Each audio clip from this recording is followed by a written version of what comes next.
Good morning, it's Tuesday, October the 10th, and I got the deli slicer all finished up. So nice and beautiful. The edge is on it, and I even remembered to make the edge guard before I put the edge on it, and got it all sharpened up, and then I looked at it, and I'm supposed to make a leather saya. So I'll tape off the edge and make the leather saya. I'll start that today, and then I'll just give them a free knife transporter as well, so they get a twofer. I did get a little shaping on the other knives.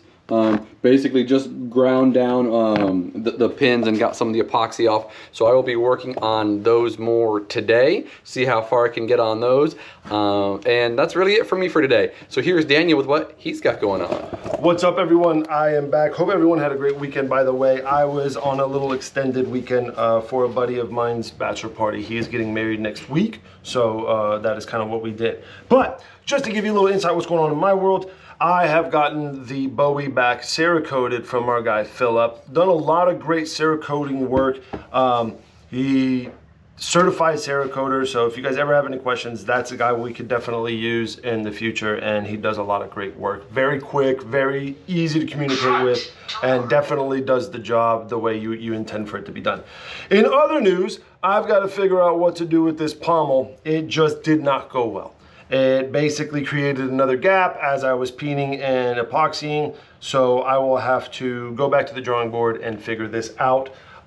It was due in September. It's just one of those things that, you know, when you have these refurbs, you get a little behind. So I know I have some things in October. If you're watching and you're one of those people, I apologize. It's just the nature of the beast when you have all the refurbs and you just don't get, some of them don't go right. Last time you saw Russell have that issue with the pull knife, and it's just the name of the game there. I do have a custom this month I'm going to try and get into, as well as some refurb. So if I get to show you that, that's good. But other than that, these are the things I'm going to focus on. So you should see some progress on this guy because the Cerakoting has gone pretty well. Just got to put the guard on and then get some handles, the handle material to it, and then figure out what's going on with this one. That will be the majority of my day, as well as whatever else comes in. It is Tuesday, so industry sharpening might be a pop today, but we'll find out. But we're going to go ahead and go into our favorite place with our favorite guy, Russell. What's up, bud? It's good. What do we have today? Today we have the Tajiro lineup. So they have a couple different lines, and this is 3 of the most popular ones. So this is the new Tajiro core line. No, the basic. It basically a modification of the budget line. So they went to a Takafu VG10, and they made the handle a bit more refined. So I'm really liking it, and they also lengthened it out to where it's more similar in length to their other Gyotos. Their DP line, this is the staple in their lineup. Absolutely great knife. Still in DP. All the new knives will be in the same VG10 made by Takafu. So changes that way. And this is the most the heaviest one. It does have the a stainless steel bolster and is the only one of the 2 that is full tang. And then you have the Damascus, so also DP currently, again, they're going to the VG10, so also full tang, but without the bolster, so its weight is right in the middle, and then it's this beautiful Sanmai Damascus with that DP in the middle of it. All the same size roughly, and all sub $100, so just absolute great series of knives. Right on. I do want to kind of point out some things. Russell, can you grab the knife that's in the box over there? So you're going to see a lot of our knives having a thing whenever it has a bolster. And the thing we're going to have is no integral bolster. And what I mean by that is that this bolster is not a part of the blade to where it goes to the front. As you can see there. And this is a very older version of an integral bolster. Yeah, the newer ones are a lot thicker. They're a lot chunkier, and it's a great thing for safety. I won't discount that. But as far as sharpening goes, we always have to bring this back, and it definitely does get intrusive as far as even blade sharpening. So we prefer if you have an integral bolster, to have it just here and not go into the blade. This allows even sharpening from heel to tip and doesn't create that recurve that a lot of those knives have. It's a little bit that we like to share with people whenever they bring those in, because you kind of get the same feature. You get a centered weight, not as safe, but if you have knuckle clearance, you really shouldn't be worried about it. And these corners can be hard. You ever have that issue, bring it by. We'll take care of it in a sharpening and we'll just round that off just so slightly. You guys have any questions, always feel free to reach out to us however you feel. We'll wrap it up here. It's a little bit of a long one. See you on the next one. Good morning, it is Wednesday, October 11th, and yesterday I got most of the saya for the deli slicer done. So little tooled border, nice tan color on it. So today I will do all the stitching. I got the stitch holes done, and then I'll clean up the shape a little bit, get the edge coat on it, so this will be brown as well, and I'll be done. And I'll do some detail on the corners to round those off. I also got one knife worked on a little bit. I got the preliminary shape on this. I'm gonna start sanding it down more. It's still a little angular, but I kind of want to do something funky like one of the last ones I'd done. And also as a random thing, so we have this random set of Wusthof knives that we've had just around for several years, like a lot of years. And so we're going to rehandle them. I'll have Elizabeth do some cast resin for those guys. So they'll be cool. Then we'll put them up basically as consignment or used knives. So they'll probably still be a fairly good deal. I mean, they are relatively expensive knives. So we'll get those on the board as soon as we can. Otherwise, that's my day. Here's Daniel with what he's got going on. Hey everyone, just to get you caught up with what's going on in my world, I'm refurbed up. I basically got a lot of things going on. Mr. Thacker's knife, and I know he's watching, been commenting, old faithful people watching our stuff. I appreciate it, I really do. Gonna get this basically ready for a handle. As you can see, the guard's nice and attached now. We're gonna get this black dyed oak put onto here. And I've also got a quick little rehandle from an integral bolster. Very similar knife to those over there, just gonna be a little bit easier as far as a handle. I already have the material drilled in, and then I'll get those cut and glued up along with that guy. If I can, I will heat up some Kydex to get a sheath going for this one, which is also what came in for refurb. And then I've got to get started on this one. It will be a rebuild. I've got some leather washers coming in from K-Bar, as well as a pommel and guard if I have to redo them. But I'm basically going to get everything cut, taken off, and possibly have to cut the pommel since it is peened on right there, and then get those re-put on, get a new hole in the pommel and peen it. Hopefully I can save as much of the original hardware as possible. That will be the majority of my day. If I can, I've got to get into the custom that I have for this month, and then maybe into some other things, maybe some stock knives. I don't know yet. It just, whatever comes in, comes in. And that will be the majority of my day, as well as whatever else comes in. We're now gonna go into our favorite place with our guy, Russell. What's up, bud? It's good. What do we have today? Today we have Cold Steel's Chinese Saber. So this is in high carbon steel. Is a 1060 high carbon steel. Comes with a lot of ornation and a lot of decoration. So you can see the dragon in here. Everything has carvings in it. The handle is a hardwood handle with race skin with black silk. And just, I mean, it's immaculate. Even on the scabbard, you have flower details, you have carvings. They really decorated this guy up.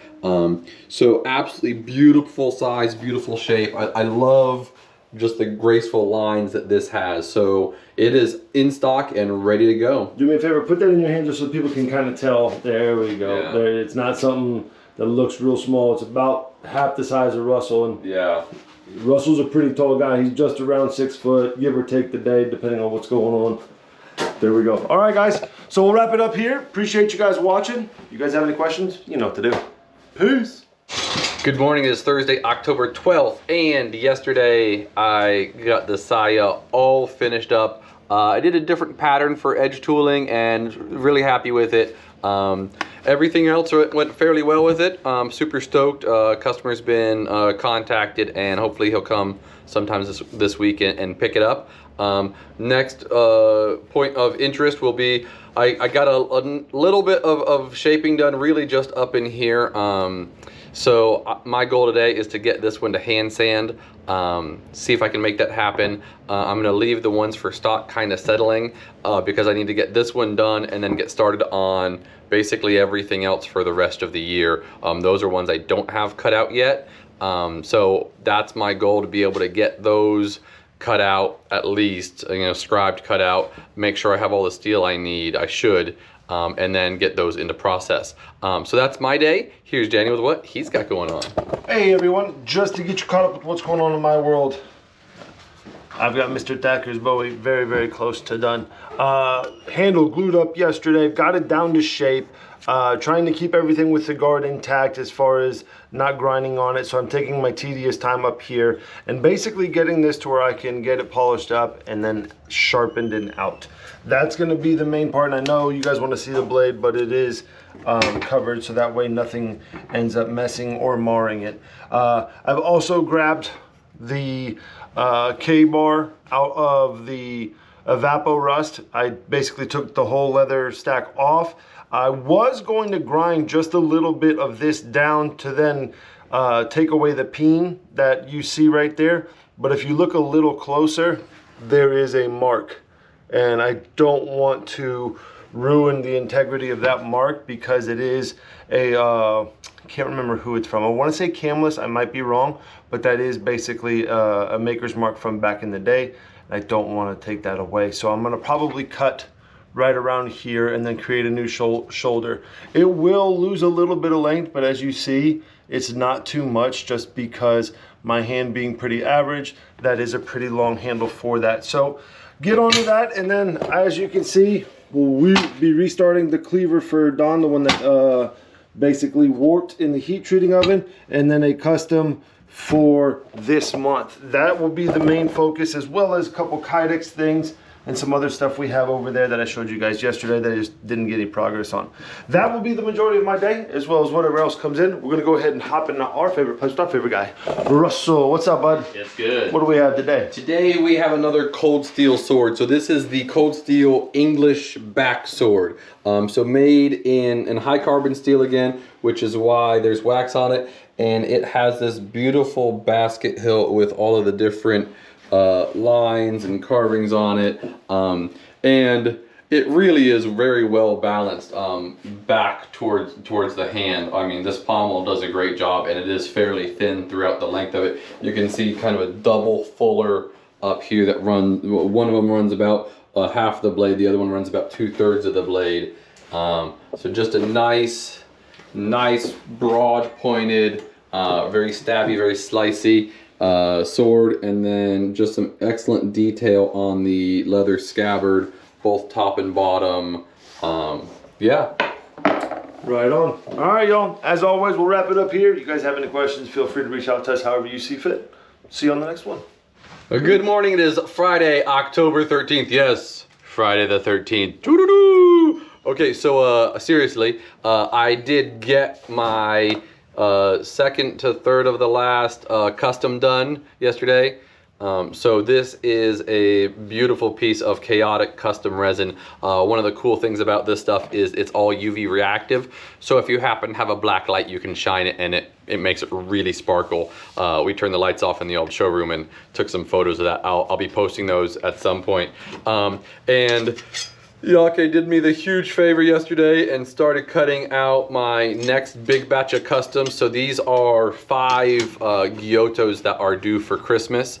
We're doing, so I've been testing the resin with Elizabeta to cast the arrowheads in these handles. So all that resin testing that we've been doing is for these knives, because we're gonna put arrowheads that they found on their property, we're gonna put them in the handle, and then we're gonna put a bigger one in the saya. That way they have arrowheads kind of everywhere. So we will be continuing these, getting these down to shape. I will then, before drilling, I'll have to get the arrowheads, basically match those up to the specific knife, and basically plan where those pinholes can go, because we're not drilling through the arrowheads. So we'll have to plan to drill around them. So drilling will require a little bit more care and planning, but it is what it is. So we'll be working more on those. I'll also be working on shaping the other knives that I didn't shape along this one. I got a little bit work done on them. But otherwise, that's my day. Here's Danny with what he's got going on.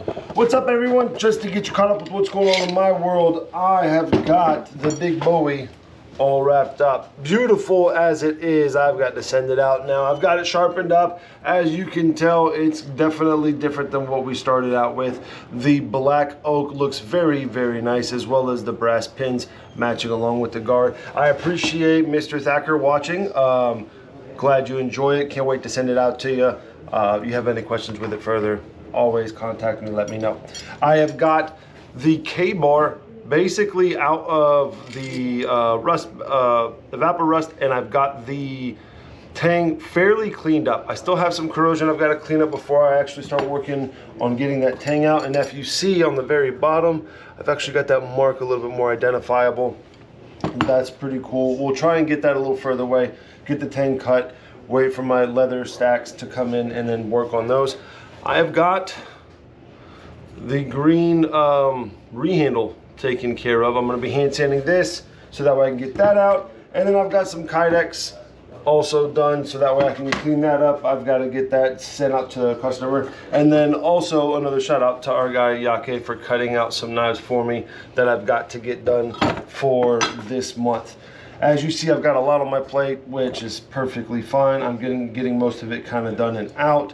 So you should see some more progress. That will be the majority of my day, as well as whatever else comes in. We're gonna go ahead into the showroom with our favorite guy, Russell. What's up, bud? It's good. What are we talking about today? Today we're going to do a little size comparison between the Spyderco, the Ambitious and the Tenacious. So these are two knives that are in Spyderco's their budget lineup. So they're 8CR 13 MOV. These are made in China, so these are a much lower price point.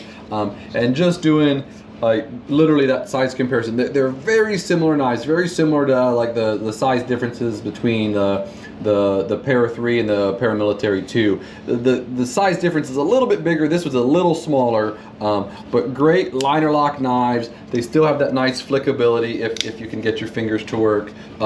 Full four-way multi-positional body clip, excuse me. Pocket clip. Yeah, that's one of my favorite things about these knives. So literally tip up, tip down, left or right carry. All around. And it does come in a satin blade or the black blade. Both look nice. And yeah, so this is their FRN. It is super lightweight. Just great, like I said, budget knives. If you need a beater, or you're one of those people who lose knives but still want a fairly nice knife, that's definitely one of the options out there for you. Right on. And just like Russell said earlier, guys, these are more Spyderco's budget. It's one of those things where they drop down a lot of the materials to basically make something a little bit more affordable. Is it the best thing they sell? No, but it is a great jump into Spyderco if you've thought about it. The Tenacious being one of my more favorite comfortable ergonomic handle designs. I like that guy. I just wish they would make it a little bit nicer steel, not the blue handle version though. And then I'm in love with their compression lock. So just a little out there tip if Spyderco wants to do it. Hint, hint, nudge, nudge. But anyways, guys, we'll wrap it up here. See you to wrap up the weekend tomorrow on the next one. Peace. Good morning, this Saturday, October 14th, and I got all of the knives for stock. I got these up to hand sanding. So I will see if I can get some hand sanding done today. I also got all 5 of my next batch of customs for Christmas. I got them down to shaping. So I will have to go grab the arrowheads, and Elizabeth and I had an excellent idea on we're gonna cast the arrowheads a little differently than we were originally planning. So I'll call this customer next week and make sure that's okay with him. I really don't think he'll care how we do it, but I just wanna be specific because they are presents. So I will grab the arrowheads and just kind of plan out where the pinholes are and get those started through that process. I did find some mesquite locally and just have to work with that supplier to get that to us in the next week, really. So really, that's my day. Here's Daniel with what he's got going on. Hey everyone, just to get you caught up with what's going on in my world, I have got another rehandle done. This one took a little bit longer just because of the integral bolster here. There's just a problem we got in earlier on when I was doing these. If you go back and forth hand sanding, you tend to get a little ridge because this alloy is just a little harder. Well, actually it's very hard compared to the wood. What tends to happen is the wood will divot and then create a hump where basically you can feel that transition. And so you have to hand sand down to keep that nice smoothness. And so I made sure I had to do that all the way around on the bolster to keep it nice and clean and keep that hump from happening.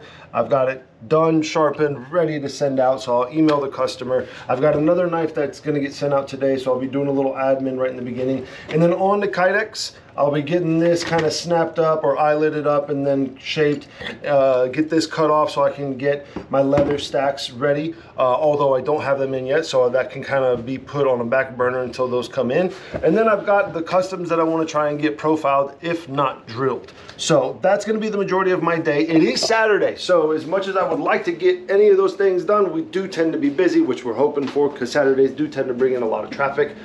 If that happens, it happens. It's just part of the gig, and whatever progress I get, I can show you guys next week. But other than that, we're in our favorite place with our favorite guy, Russell. What do we got, bud? Today we've got our range of kitchen petty knives from Corin. So there are different steels, different handles. We just kind of wanted to go over the range that we have. So we have a Misono. This is the one high carbon petty that we have, and just a great classic size and shape. The inox, so this is an inox premium stainless steel. Then the next three, the Corin, the Masanobu, and the other Corin. These are all VG10, one with a very traditional wah handle. And then we have the other Corin line. This is an AUS 8 steel, labeled by Corin, and it has this beautiful blue laminate handle. Very similar to the walnut or the chestnut. So they're laminated veneers basically, and same thing as the red. It just, I love the blue specifically just because that's just such a unique color on a knife. They've sold really well. And just a little bit about what you would use that size of knife for. So a petty knife really is used for like smaller chopping tasks that you don't need a full-size chef's knife for. Some people with bigger hands will use it for paring, so handheld stuff. Most of the people will use it just for very small or super delicate chopping tasks where you want to do something extremely accurate, or it's like I said, it's just a small chopping task where you don't need a 6 or 8 inch chef's knife for. Right on. All right, y'all. As usual, we appreciate all the comments, subscriptions, and things you guys do. Press all the buttons for us. We appreciate that. We'll wrap it up here. Have a great weekend. It's supposed to be some great weather, especially here in Houston. So appreciate the watch. We'll see you on the next one.